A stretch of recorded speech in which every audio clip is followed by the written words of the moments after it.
All right, so they keep giving me the same. Apparently, them don't think I can manage the little patois, right? So I think they just like hearing me say, the good thing them. No, sir.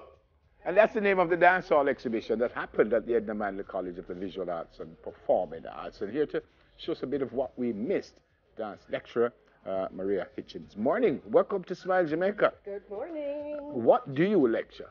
I lecture in popular dance, specifically dance hall. Why?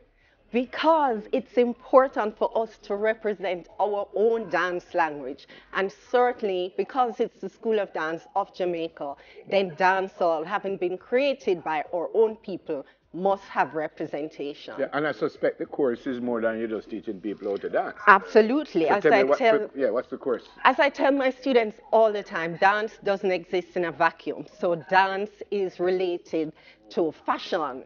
We have dancers who are fashion icons, Bogle, dancehall Queen Carleen, all the dancehall queens, in fact, and how they dress. Yeah. So dance is related to the people and the music and the language. Where did this come from? Because I'm an old man, I'm used to go and dance, but I never see them fancy this in my old time days. So where did this start? Where did this come from? Well, this, as we say, represent the good things them. Right. So older generations would have spoken about you dress up in your Sunday best. Yeah. Today, of course, the younger generation say the good things them. And here, what we have on display is part of what I had actually exhibited last week. And this represents mostly 90s to present day dancehall. So it's, in fact, right here we have a suit from Beenie Man. I was just going to say that. I was just going to say that looked like something that Beenie Man would wear. He wore it last year to Reggae Some Fest, in fact. And so we thank him for that. Yeah. Also, over here we have an assimilation of really dancehall folks, you know, creating people excitement. Actually wear this to a they dance. They actually would wear it, because never, you don't want to go out and end up looking in the same outfit as somebody else. So even if you do buy it from the store, you go home, you take it, and you create, you cut it up, you add. It's a story, isn't it? Yes, absolutely, because our fashion represents part of our identity. At the end of the day, what are you trying to achieve? All right, so you tell the students where we're coming from, you show them that. At the end of the day, what are you trying to achieve as a lecturer? As a lecturer, I am trying to preserve our history. Items such as the mesh marina have been with us for decades.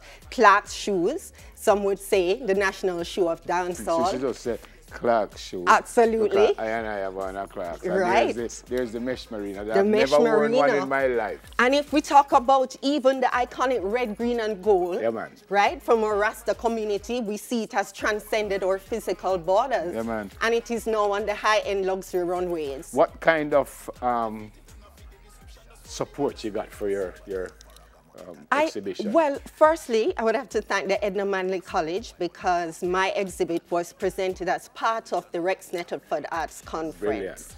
And so it gave me a space to bring alive my vision in trying to celebrate us as a people, or identity through fashion.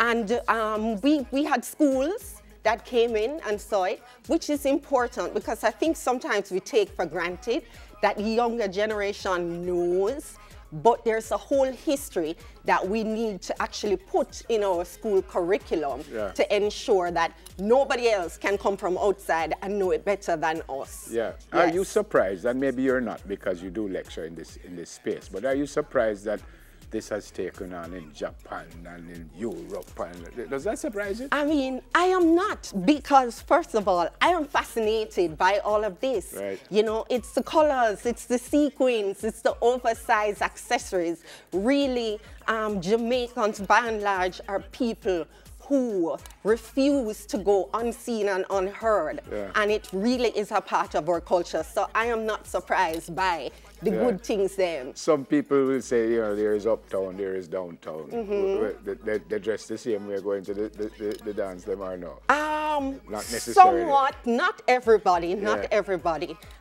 For example, we do see a lot of persons in terms of, even when you're going to church, You know, as I said, it's Sunday best. Yeah, you know, you don't want to have on the same suit as man. your fellow church sister. Yes, and man. so that aspect of it in the broad sense of our culture and identity remains the same throughout. And you're looking at the posters, which in itself is a story too, because some of them have some real funny things in it in telling you about the dance. Right. So you may see a billboard that says "Hottie Hottie Cherry Presents." Yeah, you know what I mean? Bull in a pen. Exactly. And you know exactly, you know, the type of event. And it says, "Bring your queen and leave your machine." You know. So there are lots of stories to tell about who we are. It's amazing. Yes. It's amazing. Can we see this anywhere? Is the exhibition is over? I Well, suspect. yes, it is over, but I am now in talks with Kingston Creative to put on a similar installation in January, because they're going to be focusing on dance hall. Brilliant. Yes. I'm impressed. Thank you. Great to see you. Thank Brilliant. you. Dance hall. Oh, I almost said dance hall. The dance lecturer at the Edna Manley College of the Visual and Performing Arts, Maria Hitchins. She brought some. Come here quick. Run come. Run come, man. These are two of my students, Yeah, man, just run come. Tishana and Rochanel, who assisted me greatly in setting up the exhibition. There's a reason I tell them to come, because when I see them outside, I tell them, so I want one of them mesh mark. I never wear one yet, so she planned to give me that one. I can't fit me.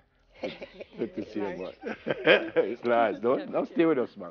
Stay with us. So after the break, we're getting to the roots of the tropic race for disease and how it can affect our banana industry. What a segue. So come.